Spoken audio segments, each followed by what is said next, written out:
што сте и покрај тоа што е недела и е фамилиарен семеен ден, вие сте гостин во телевизија Нова. Имаме навистина голем повод за разговор. Зборуваме за оперативниот план кој што ќе овозможи, како што ми кажавте пред малку, најмалку 10.000 нови работни места. За кој ќе биде наменет?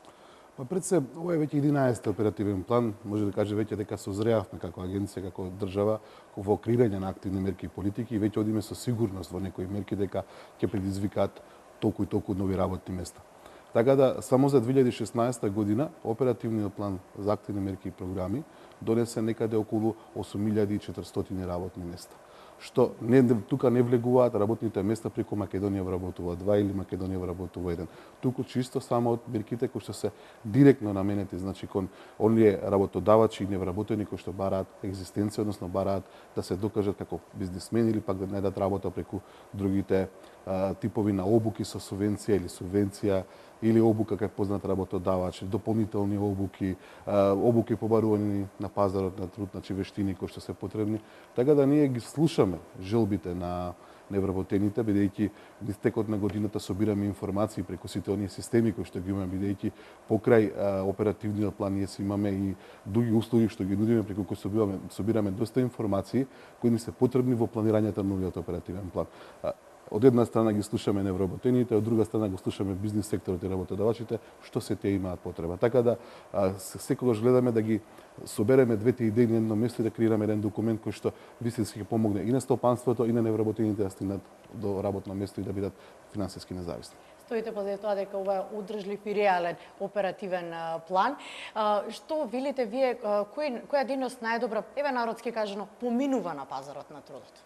Па секоја дејност која што основачот или оној апликантот има вистински креирана идеја, знае да го работи тој бизнис и е решен и одлучен да дојде до крај за да се исполни својата, да кажеме, желба или својата замисла. Така да, низа примери кои што ги имаме во минатото, бидејќи, како што кажав, ова е 11-та година со оперативни планови, или 11 оперативен план, а почнавме во далечната 2007 година, како прв пилот бизнес план, но со текот на годините тој се дополнуваше, се видоизменуваше, се детерминира на кого му треба помош, која е таа таргет група која што треба да ја опфатиме и на крајот најдовме, да кажеме, не е се уште совршен, но сепак оди во тој правец да ги исполниме желбите и побарувањата и потребите на сите граѓани и компании. И која е таргет групата за овој оперативен план? Во овој оперативен план ние имаме некаде над 41.000 учесници, значи што во услуги, што во мерки. Со тоа што таргетни се пред се тешко работливите, значи ранливите категории, поготово корисни социјална парична помош, корисници социјална парична помош, родители со 3-4 деца кои што се невработени, самохрани родители, родители со деца од еднородителски семејства, децата без родители, потоа корисници на условен паричен трансфер, тоа е оние што се социјална, што биле социјалци кои што за време на училиштето додека биле ученици користеле надокнада Министерството труд и социјална политика преку тој систем. Потоа тука се лицата со инвалидност и така натака. Значи имаме повеќе таргет групи кои што ни се на располагање, кои што сакаме да пред се да навлеземе во психата што им треба, каде да им помогнеме, а на крајот нормално да им понудиме мерка која што вистински ќе им помогне да бидат финансиски независни.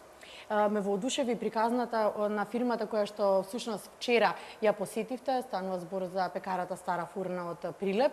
Тие стартувале во 2012-та со еден вработен преку мерка самовработување, а веќе сега има 39 вработени благодарение на мерките самовработување и нивната успешност ја должат токму на мерките. Колку имаме ние вакви позитивни приказни со кои што можеме да се пофалиме? Па бака, ако низ овие 10 години, само преку мерката самовработување со грант, се отворени некаде околу 8.608 компании. Во овој момент се, да кажеме, активни околу 5.650. Имаме една добра бројка од над 100 компании кои се повеќе од 20 вработени. И што ни дава уште поголем мотив дека добрата идеја, помошта на компанијата во доразвивање, преку сите оние системи кои што ги поседуваме, преку Агенција за претприемаштво кои им дава добри идеи, изработува бизнес планови, преку нашите експерти кои што се во центри за работување кои што ги следат и нудат што наредно да користат за да порастат уште повеќе. Така да веќе се вклучија и другите државни институции кои што почнаа да помагаат, значи во делот на активација на населението, активација на предприемаштво, помош на вакви компании кои што буквално брзо растат. Затоа ја добија таа награда лани за брзорастечка фирма, односно Газела. Бидејќи последните 3 години од постоењето, тие на назад од ланската година, тие има огромен, да кажеме, обрт или профит без долгови и растат со број на вработени. Така да тоа дава дополнителен стимул да се подразмисли што со овие компании понатака. Значи треба да се вклучиме сите како држава, како институции, тука се и стопанските комори, да не ги забораваме, кои што делуваат многу позитивно на пазарот на труд, преку искажување на потребите на компаниите, да им помогнеме на овие компании да станат уште поголеми. Значи да порастат уште повеќе. Како што најави вчера состојникот на компанијава дека за месец до месец и пол ќе станат над 50 вработени, што дава уште дополнителен стимул да го следиме, да му помагаме и да најдеме начин како тој дополнително да порасне.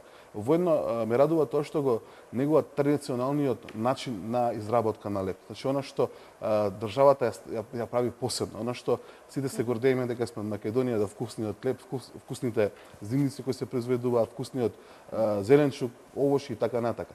Така да во наредниот период и ние ќе се фокусираме малку на зачувување на традицијата. Значи оваа година веќе ни влегува во фокус од ланската, веќе направивме влез, од оваа година веќе правиме комплетен влез на зачувување на старите занаети. Со што може добро да се живее, може добро да се заработи, а ние сме тука пред се на оние што се заинтересирани да им понудиме обука, кај веќе постоечки занетчи, а потоа да ако сака да отвора собствен бизнис, да им дадеме и средства да се отворат собствен бизнис. Пред малку во неформален разговор ми рековте дека производството е она што треба најмногу да се ориентираат младите невработени и токму и затоа денеска одите да посетите една од фирмите во Тетовско кои што се занимаваат со производство. Точно така, ова е фирма која што постои подолго време, има над 58 вработени. Името ќе го ставиме малку за подоцна. Фирмата буквално се бави со зелени работни места, бидејќи врши рециклажа на најлон, кој што го преработува во нов производ и ја заштитува животната средина, што со според оние параметри што е зелено работно место, буквално влегува во компанија која што ги негува зелените работни места, односно креира зелени работни места. Ти исто така имаат искористено. Имаат искористено неколку мерки, меѓу кои Македонија вработува, имаат обука за позна со субвенции, имаат обука за познат работодагач, така да тоа се и дополнителни вработувања со финансиска поддршка од 1500 евра. Така да компанијата не следи, ние сме тука да им помогнеме. Секоја желба што имаат и потреба, ние сме тука да помогнеме оно што ние на располагање како оперативниот план да дадеме можност да се доразвијат. Како на назад се покажа мерките за вработување во однос на тоа колку се уште се во работен однос од оние кои што се вработиле и кои што отвориле фирма?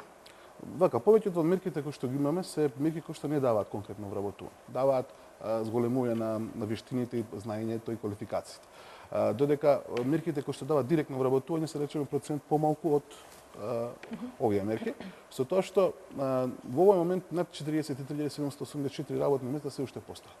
И тоа не радува дополнително, бидејќи не само што постојат, туку да кажеме месечно нема долгови кон за самите фондови према УЈАП за плаќање на плати и придонеси, што е многу добар показател. А од друга страна имаше мерки кои што да кажеме беа лошо дизајнирани. Значи првично кога ги пилотиравме, имаше каде што немаше. Билите 11 години се развивавме, веќе знаеме така. Што треба. Има дојде луѓето што заминаа во пензија. Да. Имаме и такви што не дај Боже и почина со текот на времето.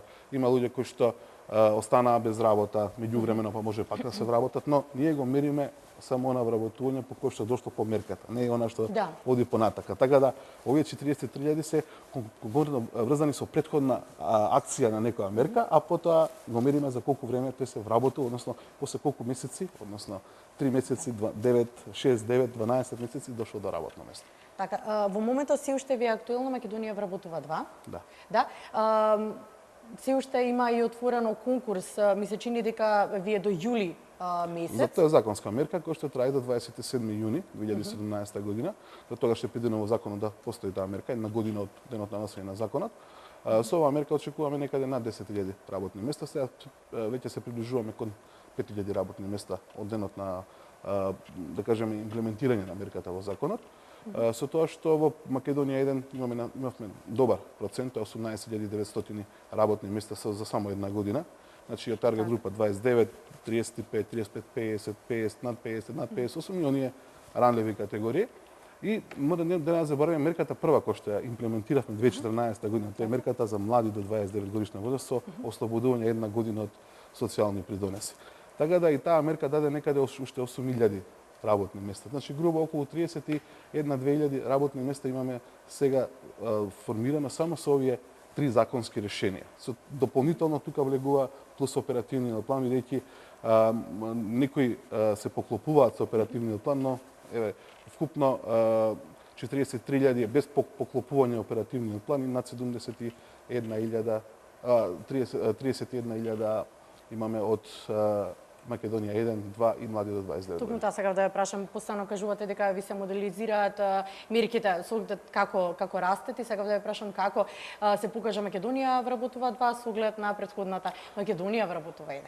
Па веќе Македонија 2 вака малку по стихиен, да кажем, имаме користење на страна на компаниите. Мора да забележиме дека кога донесовме мерката беше веќе лето, значи имаме запирање на стопанството за трајање на летниот период. Потоа настапија изборите секогаш кога има избори малку и кога има политички, да кажеме, потресувања, компаниите позапираат, но мислам дека од веќе од нова година веќе се менува таа структура, веќе очекуваме од средината на, значи од овој месец веќе се размрда малку повеќе, март веќе е сосема друга работа, април веќе ќе даде максимумот на што очекуваме од овие мерки. Така да, како што кажав, 4700 работни места до сега се со Македонија 2, со тоа што очекуваме до јуни месец најмалку 10.000 да бидат преку Америка. Така и како што споменавте, покрај политичката криза, мерките за вработување си се тука, се отвораат нови работни места, оперативниот план ќе отвори најмалку 10.000 нови работни места.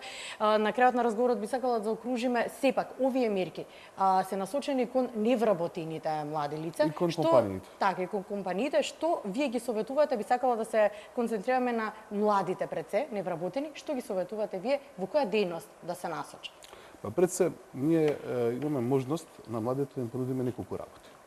Првата работа која што може да понудиме е советување во центрите за разработување, каде што ќе детерминираме која е насоката во која што треба да ги испратиме. За оние кои што ќе се детерминирани, кои што велат да јас сакам да направам нешто, за да створат работно искуство, име нудиме мерката практиканство како прво работно искуство. Да видиме низ период од 3 месеци дали ќе се најдат во таа професија, бидејќи многу пати имаме образование кое што потоа не се наоѓаме како работници во тоа образование. Потоа имаме тука за оние што мислат дека го погрешиле, да кажеме, кои што мислат дека треба да земат друг тип на квалификација, тука се побаруваните вештини на пазар на труд, во момент се отворени само за млади исклучиво, е практиканство активно, второ е активно побарувани вештини на пазар на труд, до млади до 29 годишна возраст, каде што ќе обучиме за помошник во сметководство, шминкер, масер и неговател во домашно устройство, што многу се бара и во Република Македонија и надвор Република Македонија. Со тоа што понатаму ќе отвориме уште неколку мерки. Планираме над 1400 млади лица да ги посоветуваме како да се активираат на пазарот на труд. Што да направат, колку да направат, со тоа што за разлика до сега каде што користиме внатрешен потенцијал на колеги кои што работеат со нив, сега ќе ангажираме компанија на јавен повик, значи на тендер, со тоа што таа ќе има одреден период да спроведе програмата која што ние однапред ја веќе детерминиравме, така да се надевам дека овие 1400 на крајот ќе ги пуштиме на вистинска патека и можеби нема да одат по едно образование што го заврши, но ќе одат по некоја друга насока која што ќе им даде економска независност. Нормално, секогаш се тука за младите и ги форсираме младите, тоа се напредните IT вештини, каде што даваме еден убав пакет од 500 до 2200 евра, зависно од цената на пакетот, за земање сертификат кој што е меѓународно признат, значи кој што не само што важи во Република Македонија, туку важи надвор Република Македонија, дури може да добијат и понуда да работат онлайн од својот дом, со тоа што досега помогнавме на многу млади луѓе да се осамостојат. Така да овој оперативен план е дополнет со средства од Европската унија преку третиот идентен грант од 1.454.000 евра и е наменет конкретно за помош и обуки на младите лица до работен однос. Така да не ги забораваме ниту младите, ниту постарите, бидејќи секогаш ги надополнуваме младите. Сепак тие се нашата иднина, тие се нашиот столб на идното развивање, но сепак тука се и оние над 30 години, над 35, над 50, со тоа што не ги забораваме никој. Ниту жените, ниту младите, ниту постарите, затоа и Македонија вработува има 5 категории, затоа оперативниот план е насочен кон сите категории на невработени кои што вистински имаат потреба да се надградат, да добијат знаење, воедно да добијат и средства да се отвора собствен бизнес. И да се реализираат на пазарот точно на трудот така. на крај. Кредитирањето кој што не е составен дел на оперативниот план, е составен дел на програмата за работа на агенцијата, ќе биде исто така за кратко време активирано, бидејќи таму веќе собравме доста средства, повратот на претходните кредити, така да ќе можеме да ги пласираме повторно во стопанството со многу поголемни услови, со 1% камата и нормално, она што сите ги интересира, колку ќе биде грантот. Грантот е веќе 4000 евра и стартува, еве да го најавиме од утре ќе го презентираме првиот оглас и наредните денови ќе може сите заинтересирани да си поднесат апликација. За оние сите што имаат инвалидност, кои се регистрирани во агенцијата за работување, во текот на неделата ќе биде пуштен оглас и за нив, каде што средствата се малце повисоки односно на другите. Мислам дека многу убави пораки пративме на крај и отворивме можности за сите оние кои што не гледаат денеска, иако недела е повеќе семеен, фамилиарен ден. Се надевам дека навистина од утре веќе ќе преземат акција во реализирање на крајот на нивниот сон. Благодарам што бевте мојот гостин денеска и посакам убава и успешна работа.